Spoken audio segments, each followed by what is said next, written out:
am a professor down at UW-Madison, and I study public opinion, American politics, public opinion. It didn't take me very long in my studies and my career to realize that if I really want to understand what people think about American politics, the best way to do that is to listen to them. So about 10 years ago, I had just earned tenure, and I finally was able to do the study that I always wanted to do, which was study political understanding, or how people interpret politics in this state that I love.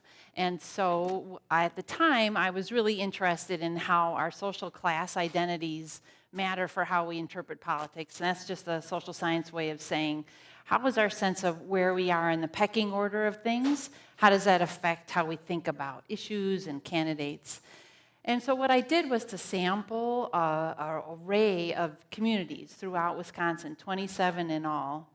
And I knew that once I had sampled a place, I was going to invite myself into conversations in that place, conversations among groups of regulars. So when I started out, I was visiting urban places, suburban places, and some of our smaller towns.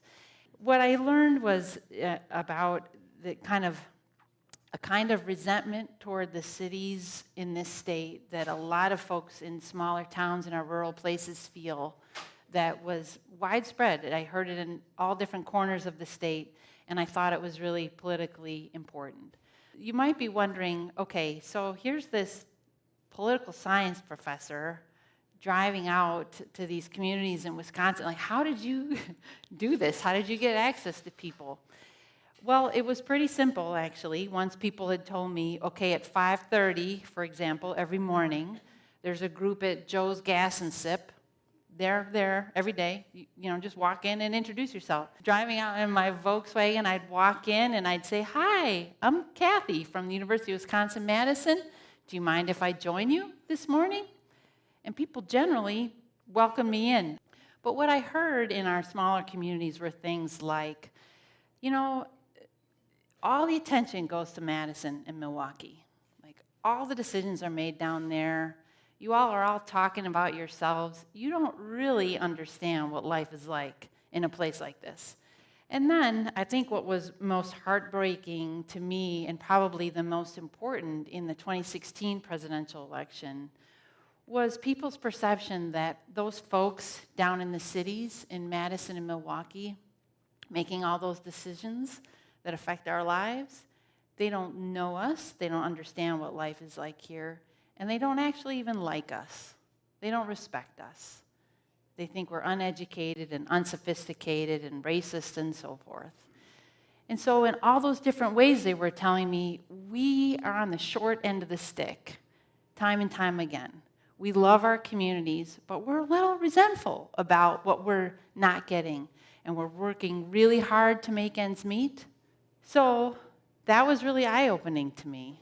I thought I knew this state, but I didn't know that sentiment. And in many ways, Scott Walker resonated with that sentiment in that respect. And so for him, a big target was public employees. He was saying in various ways, you know, public employees have it really good. They have decent salaries, they have health care, they have pensions, and they're the haves. And the rest of you, you're the have-nots, and it's about time that we kind of right that balance. And then when Donald Trump came along, he was saying a similar kind of thing, not making public employees a target as much, but in his own way, saying, you know what, you do deserve more, you're right to be so upset, and you know what, it's their fault. And he wasn't pointing at public employees, but he was pointing at immigrants or folks in China or Muslims, different targets of blame. But yet there is some happiness to my experience doing this work. One is, again, like, I'm driving out to these small communities. I'm learning all about resentment folks have to those folks down in Madison, people like me, right? And yet they're welcoming me in. And 45 minutes into a conversation, the first time I meet them, they're saying things to me like, you know what? You're the first professor from Madison I've ever met, and you're actually kind of normal, you know?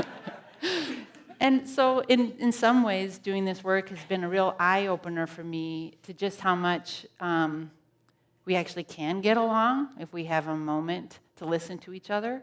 There's so many people in this state that believe in this state as a place where we do care about each other and we want to be decent to one another. We haven't always gotten it right. We're still not getting it right. But we do want this to be a place where ordinary people are heard and matter in our democracy, and we want to be good to our neighbors.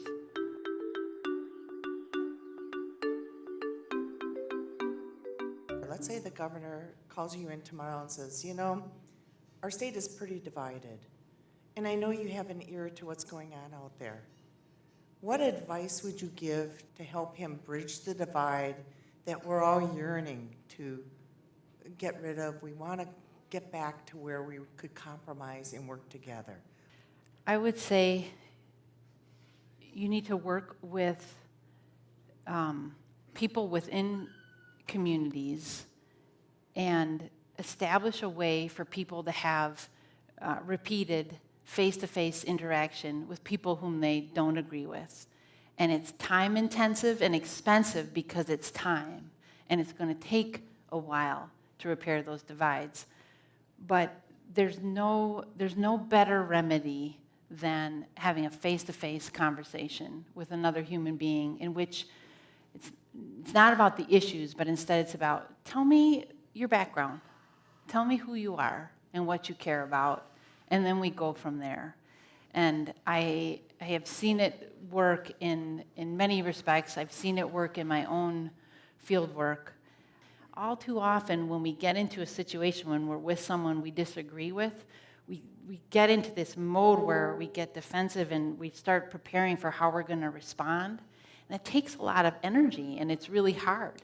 But instead, if you just allow yourself the luxury of not having to respond back in that moment, and instead listen, you actually learn more about where the other person is coming from. And one other thing I would mention is that when you find yourself in that situation of encountering someone whose views you just really don't agree with, a really good strategy kind of buys yourself some time and also buys yourself some understanding is to say, tell me more. Tell me why you think that. And then see what happens. So I don't know what governor would adopt that as a program, but I would give it my best shot. In your book, you did a great job of describing the rural mindset, which pretty clearly is different from the urban mindset. Is that a good thing or a bad thing for our democracy? I think it's a good thing. I mean, generally, if people have different perspective on life, I think that's a good thing. I think it's a bad thing when, as is currently the case, we overlap sort of how people look at politics with who people are as human beings and start to equate folks on the other side of the partisan divide from where we are as less valued, less valuable, less worthy of respect. And that's happened before in our past, but I think it's more intense now than in the recent past, and that's not a good thing. Really, as a democracy, when push comes to shove, we're making decisions about each other's lives, right? And at a minimum, we have to have some level of respect for the people whose lives our votes affect. And when that stops being the case, then is it really a democracy anymore?